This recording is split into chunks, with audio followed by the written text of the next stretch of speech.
Well, in the intro, like one of the intro classes, one of the professors said that if you enjoy photography, you'd really like lighting. So I took his advice and I took lighting and I loved it so much. And I think it's just really fun to like play with colors and see the final product of something after like rendering it and compositing it. And yeah, that's pretty much the main reason because of its like close relation to photography. What are your professional goals and aspirations? Well, I definitely want to work in a studio or like in advertising. But I think down the line, I could see myself teaching. I think that would be really fun, like teaching animation, because I've always wanted to teach something. So this would be like a perfect blend of two things that I love to do. What would be your like dream place to work? The obvious answer would probably be, Pixar or Disney. But I mean, I wouldn't, like, I think idealistically I'd want to stay in Dallas. So something like real effects or like going into advertising would be really cool. Or like teach, like, I'm not like, oh, if I don't go to Pixar then I'm just going to drop out and like be like I don't know, like a lawyer. No. Whoa! That's not a huge trade-off. I just realized. I was like, oh. Be a lawyer.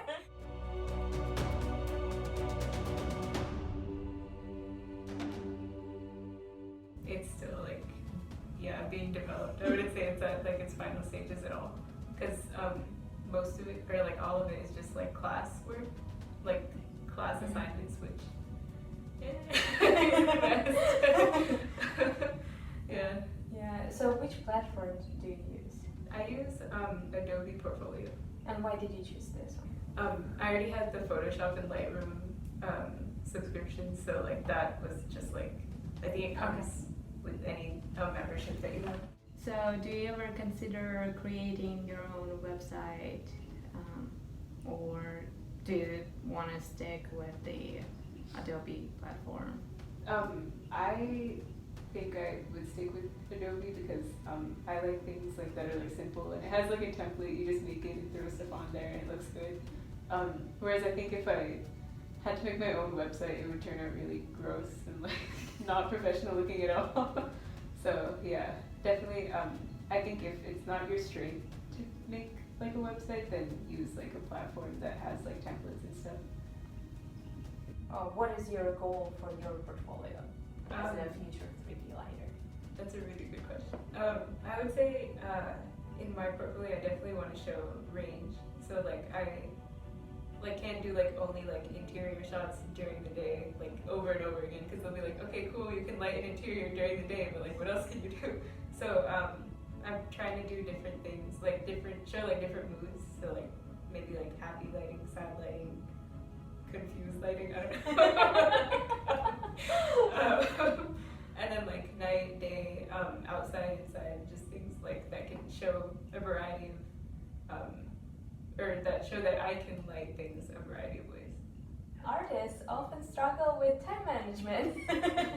How do you manage your time and like when it comes to your portfolio? I think like this past semester has helped me a lot with time management because I just realized that I work really slowly, so like I have to give myself a lot of time. So like having different like having to go to work, I guess, really helped me manage my time because I knew that I didn't have from morning to night every single day. So I would just plan stuff around there, and I worked like pretty diligently, which is new for me because I've never been like very diligent with time. But, like, I think just having like an external thing like having to work around something helped for me personally.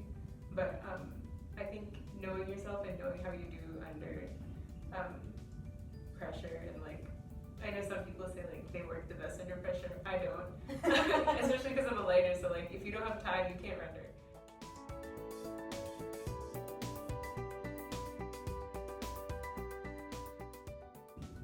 Recently, with like classes and work and everything, maybe like an hour at least, or like no time at least. A week, right?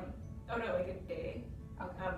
I try to, but like if I don't do like at least an hour, then it's like nothing. And then at most I'd say like 48 hours. on it in like a really busy week, it'll probably be like 7 to 8 hours in a day. So like if I can somehow, I don't know, I'm really bad with like time and like rationalizing. Do you have any experience in 3D modeling or rigging? I have no experience in rigging. I don't know how it works at all, but I have modeling one experience. What skills, in your opinion, should an aspiring 3D artist have before entering the industry? I think it depends on like the discipline that you want to go into. So for lighters, it helps to have like modeling experience because you know how shaders work, so you know how light like interacts with textures, and that really helps. And modeling, I think, like knowing a little bit of lighting helps, so you know how to like set up lighting rigs for like your models in your portfolio. I think rigging and animation also goes hand in hand. So like riggers know how to like cater their rigs to animation. I don't know anything about rigging. I'm not gonna pretend I do. But I've heard like from my animator friends that knowing or like having some sort of like rigging experience helps them a lot. So when it comes to like the quality of 3D models, what are you looking for? as a lighter, I'd say something that can help me kind of like tell a story with lighting. So, or like a scene with like a variety of textures and things would help, just so it could show how the light like interacts with different types of materials. But also just models that can kind of like help the lighting artist tell a story. I know that I just said that, but just in a way that, you know, not everything looks so perfect. It can look like a little like used or rugged, or like, you know, there are different types of ways to make like a desk. If you were to model a desk, yeah. You could make it look brand new, like you just assembled it from IKEA, or you could make it look like it's been at the UTD library for 30, 40 years. So, yeah, just having that kind of like correlation across all the models when it comes to lighting, I think helps, and like, you know, tying like a scene together. What would you expect to see in a portfolio of 3D artist and then a portfolio of 3D modeler? I would say like for a generalist, you could, I'm pretty sure they just want to show someone that they have like some experience across a variety of things. But for modelers, they want to show like the depth of how much they can model, and like a lot of like variety. Because I've heard from professors that if you get a job as something, like you kind of get pigeonholed in the industry. So like if you started out as a modeler but you were intending to go into like animation or lighting, you might get pigeonholed as a modeler. So like it's important to kind of like show that variety in your portfolio, or like depending on where you're applying, you might like change your portfolio or like have different ones to show that you can do like modeling for games or modeling for film, or, you know, different things. And what do you think your style is? I guess I go for like more exaggerated lighting. So usually like I'll try and look at references to see like how to make it realistic, and then I'll like push that, because I see it as like, you know, you have a computer and you can do this, so like why not? So like sometimes I go overboard and like throw too much stuff on it. Like, that's why you get critiques and people tell you that's a bad idea. But yeah, yeah, I'd say like kind of like exaggerated, or like, you know, just doing things that you can't see in real life. Is there anything you would still like to learn, like to help you out with lighting? Oh yeah, Or- definitely. Yeah. I think that's like a really good idea to like look for things to learn outside of ATech, because you know there are like tutorials for different programs everywhere, and it really helps you like push your projects to look like something different, and like help you achieve things that you wouldn't have been able to do otherwise. Since you're a senior, you'll be graduating in spring 2020. So what are your like main concerns right now?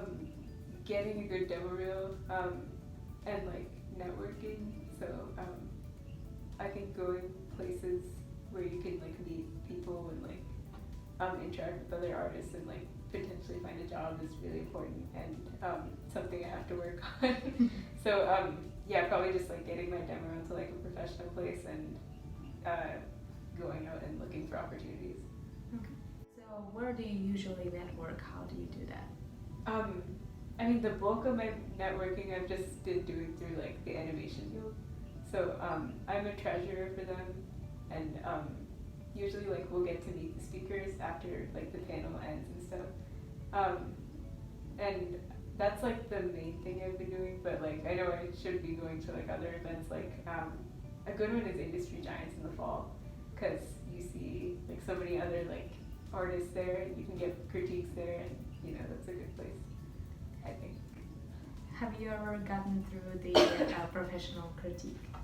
Yeah, I did a critique at Industry Giants, and it really helped. Like I definitely recommend getting critiqued like by your professors. Even you don't have to like leave your house, or I don't know. Like, I mean, there's so many ways to get advice, and I think it only helps you if you're open to it. So you kind of have to be like humble enough to accept it, if that makes sense. So like you definitely can't get like too comfortable with where you are. Constantly trying to like improve. And that's what I see like with really talented artists, is that they're like constantly looking for like critiques from their professors or peers, and they like really consider that advice instead of just being like, no, this is perfect, I don't have to change anything. So yeah, I think that, yeah. What is the best advice you got during like critiques or just about your work? I would say at the last one at Industry Giants, they were looking at like my lighting portfolio from lighting one. I mean, like, ew. Like, they said, you know, they were like going through each piece, and they got like angry. I don't know, but like, no, they're just like, what are you trying to tell with this? Like sure, you're like lighting a bedroom scene during the day, but like, you know, like what's the story behind it? Like, what emotion are you trying to evoke from the audience? So that really encouraged me to look more at like the storytelling aspect of lighting instead of just like technical, like is this shadow realistic or something like that. So yeah, just like really thinking on like more of like the artistic level, because I got so used to looking at it from like the technical level. Do you have any advice for like aspiring 3D artists? As an aspiring 3D artist, I would say just when it comes to doing projects that require like an entire pipeline, get people who are good at things in the pipeline instead of like assuming that you can do it yourself.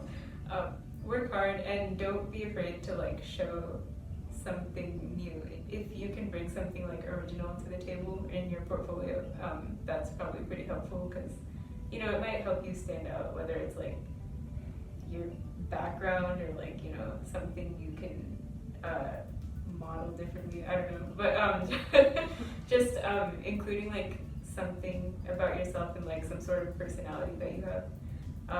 That would, I mean, that should stand out instead of it looking like a generic thing. If you were able to like somehow like showcase your own style and personality, that would sounds like a good idea to me, but I'm not a recruiter, so who knows?